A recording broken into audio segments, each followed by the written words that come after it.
इन चीजों की जल्दी शिकार बनती है, पखंड की।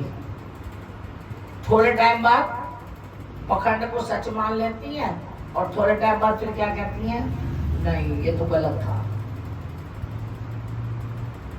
कहते तभी तो एक भजन आता है ना, जदो मन डोले मेरा गुरा का नाम क्या है।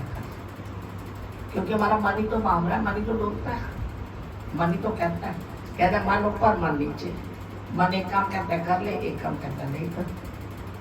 जो कहता है ना नहीं कर वो मन है, जो कहता है कर दे वो हमारा आत्मा है, वो हमारी भक्ति है। कहते जैसे हमारा पत्रा खुलता चला जाता है तो हमारा संकट बढ़ता चला जाता है, क्योंकि कर्म तो सबके, कहते किसी का भी पत्रा कोई ना खोले। आज यदि हमारे में 10 अच्छाइयां है ना तो एक बुराई भी जरूर होगी। हर किसी में हर अच्छाई नहीं है, हर किसी में हर अच्छाई नहीं है। एक ना एक गुण तो सबके साथ है। लेकिन कई बार क्या होता है, कईयों की बुराई इतनी तगड़ी होती है जो हमारी 100 अच्छाइयों को भी छिपा देती है, और कईयों की इतनी खास नहीं होती। छोटी छोटी बातें तो सब में होती रहती है। कहते हैं पुत्र भी हमारे यहाँ 4 तरह के होते हैं। एक लेनदार पुत्र। लेनदार कौन होता है, जो हमारे पिछले जन्म का लेनदार था।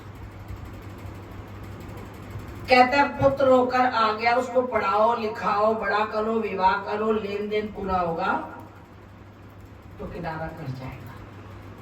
वो लेनदार पुत्र होता है, लेने वाला, जो आया था अपना कर्जा लिया और चलता बना।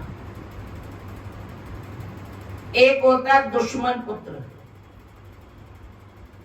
कहते हैं दुश्मन पुत्र कौन होता है, जो बदला लेने आते हैं, जो पुत्र माता पिता के सामने खूब बोलते हैं, कलयुग में जुबान चलाते हैं, और आज के कलयुग में तो माता पिता पर थप्पड़ भी सवार कर देते हैं, धक्का मार देते हैं,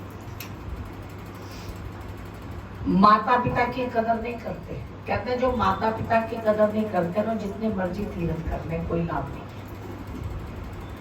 जिस माँ ने हमको जन्म दिया उस माँ की बदले तो कदर न की थी, क्या फायदा है। गंगा माँ की गोद में जाएंगे तो गंगा माँ की तो तभी प्रसन्न होगी यदि जन्म देने वाली माँ हमारे पर खुश होगी। तो कहता है यदि जन्म देने वाली माँ खुश है ना तो सारे तीरथ वहीं पर ला सकती है। कहते जब तक माँ जिंदा थी मुझे कोई गम नहीं था। क्यों? कि मुझे कुछ भगवान से मांगना ही नहीं पड़ता था, मेरे से पहले मेरी माँ मांगती थी। माँ अपने बच्चों के लिए कितना कर पाती है, बहुत करती है। जब तक याद है, बहुत साल पुरानी बात, 40-45 साल हो गए इस बात कि एक संत ने उसका पुत्र जेल में चला गया तो चीखे मार मार के आती थी, बचाओ माता जी बचाओ, मेरे पुत्र को बचाओ। यदि उसका कोई पाप कर्म है तो बचाओ, मैं चपैरा करूंगी, मैं ये करूंगी, मैं पाठ करूंगी, मैं ये कर। मतलब माँ कितनी मुरादें मांग लेती है। चाहे पुत्र की गलती भी है, उसका अपराध है, लेकिन उसका अपराध माँ अपने ऊपर ले लेती है। कहते ना माँ दिया आंद्रा, नाला भी तो सोचो, माँ दिया गाला क्यों दिया नाला। यदि माँ गुस्से में कुछ कह भी देती है तो बंदे को यही सोचना चाहिए कि ये भी मेरे लिए लाभदायक है। लेकिन नहीं, आज के युग में माता पिता डरते हैं बच्चों से। यही तो कलयुग की निशानी है, क्योंकि माता पिता इसलिए डरते हैं, बच्चे 1 मिनट में कह देते हैं अच्छा फिर लो हम जा रहे हैं, लोग जा रहे हैं। तो कहते हैं पिछले जन्म का दुश्मन भी पुत्र होकर आ जाता है।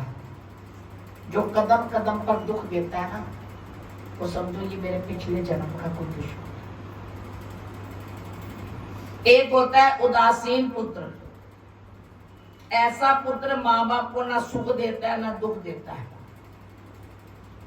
मतलब नाम का पुत्र है, ना उसको इनके सुख से कोई मतलब है ना दुख से कोई मतलब है। मतलब दुनिया की निगाह में ये है कुछ, लेकिन माँ बाप को उसका कोई लाभ नहीं है, ना लाभ है ना हानि है। और एक होता है श्रवण पुत्र, सेवक पुत्र, जो माँ बाप के इशारे पर चलता है और माँ बाप की सेवा करता है, और माँ बाप इस जन्म में पुत्र बनकर आया है, हर घड़ी हर पल माँ बाप को सुख देता है। कहते हैं अब आप देखो, ये लक्षण देख लो कि आपकी कैसी संतान है। लेकिन क्या कहते, जो आपने सुना, यदि उसमें से कुछ हमारे ऊपर घटित होता है तो परमात्मा के आगे प्रार्थना करें कि प्रभु यदि मेरे कर्मों का कोई हिसाब किताब है भी तो बंधन को काट दे। किससे? भजन से, सिमरन से, नाम से। कहते हैं जो भजन होता है ना और जो सिमरन होता है वो हमारे बंधनों को काटता है। लेकिन हम भजन सिमरन करते नहीं। किसी से पूछो भजन कितना किया, कोई